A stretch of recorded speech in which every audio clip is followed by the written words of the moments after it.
Hello, my name is Humberto Delgado and I'm the Assistant Executive Director and Youth Programs Coordinator here at La Casa de Amistad.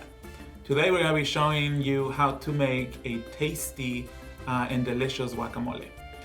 For that, you're going to be needing a couple of few different ingredients. Of course, we're going to need the star of the guacamole, which is some avocados, and I'll talk to you a little bit more about how to pick those avocados. You're going to need some tomatoes, some jalapenos or serrano peppers, some onion, some lime, and some cilantro. Those are the basic ingredients for the guacamole, but then you can have a few other ingredients to add on top, special toppings to make it more special for that special occasion. Okay, so we're gonna start out first with our tomatoes. I'm only going to be using one medium Roma tomato. So you're just gonna cut off the ends. You're gonna cut it in half, and then you're gonna slice it in. Make sure that you have a really nice sharp knife in order for you to be able to do this, because if you don't, you're gonna struggle with the tomato. Tomatoes are very finicky when it comes to getting diced, and it's a lot easier if you have a sharp knife. You don't want big chunks of tomato in your guacamole, and they're gonna be making it nice and delicious. So you just need a little bowl off to the side where you can just put all of your ingredients. Okay, we're gonna be taking some onion for this, taking a little bit just for today. Peel off the last layer of the onion off, and then you're just going to cut it into very small little tiny pieces, and we're gonna put it up into our container. Okay, then we're gonna be taking some cilantro. Already have some chopped off. Usually what I do with cilantro, I take some of the cilantro, I fold it in half, and then I just chop it right in here and put that in there. When it comes to our peppers, it's gonna depend on how spicy you wanted it to be.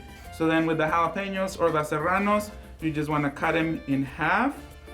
And then if you want it really spicy, you leave the veins and the seeds. If you don't like it spicy, then you take those off. I'm gonna leave mine on because I like it spicy. So then you're just gonna go in, and then you're just going to chop that off, and then you're just gonna dice it all off.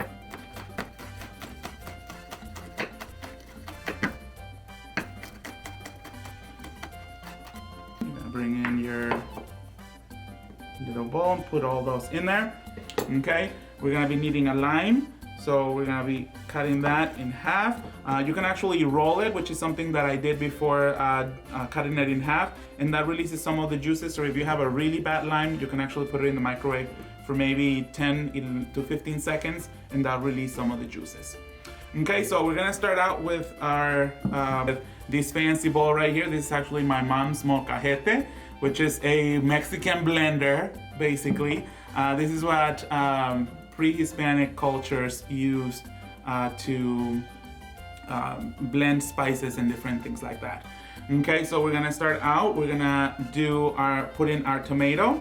I cut one of them, so I'm gonna put the whole tomato in there. You wanna leave some of the juices in there. That's why I like to put it separate first. That way your guacamole is not watery at the end.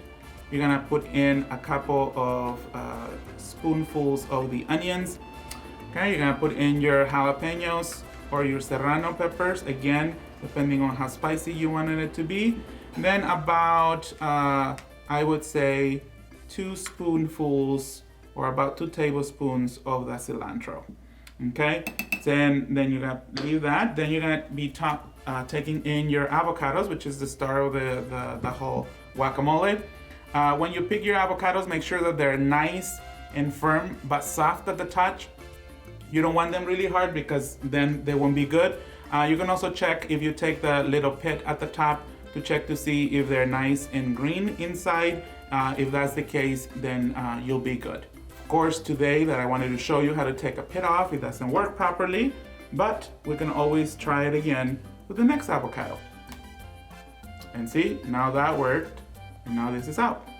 Awesome. Some people like to leave the pits in the avocado because they say that it prevents it from browning. I find that if you put enough lime in there, it prevents it and you don't need to have the pits. Then you don't have to be digging around where the pits are. So then to cut it off, I just go in with the tip of the knife and cut it into little sections and dice it inside of the skin of the avocado. Okay, and then we're just going to put this in here. You just take in a spoon and then you just dig this in, take those out. You go in with the spoon, and as you can see, it brings out all the avocado completely by itself, and it's already cut off. And then the last two things that we need to add for our basic guacamole are just our salt, which for this amount I would say about 2 to 3 pinches of salt. And then you can always put a little bit more later if you think that it doesn't have enough. And then you could either do one of these lime presses, or what I like to use is just use the same spoon that we're using, and then you just grab it with your fingers, and then you just squirt it out, and you actually get all the juice out. You're using your own hand and spoon as the juicer for it. Okay, so then you just go in, put in the rest of it. Make sure that you get it all over your avocado so then it doesn't get brown and nasty. Okay, perfect. Once you have it all, then you just mix it all up. Okay, perfect. And then now we're going to be adding our toppings. This time we're going to be putting some bacon, so I'll put some bacon in here. So I usually just crumble it on top. I grab some of the crumbled Mexican cheese. You can just put it on top too. You can actually dice some mango and put it in there. Some roasted pumpkin seeds, and then that looks delicious. Then you take some of your chips as a decoration, and you can just put them all the way around, and that would look perfect. So for those that are low carb, instead of using chips, you could always use chicharrones or pork rinds or little strips of bacon like this. And there you have it. There's our guacamole, and try it out at home. Let us know what you think, and if maybe you make it a different way, comment, and we'll let you know how let us know how it went. So enjoy from La Casa. Here you go.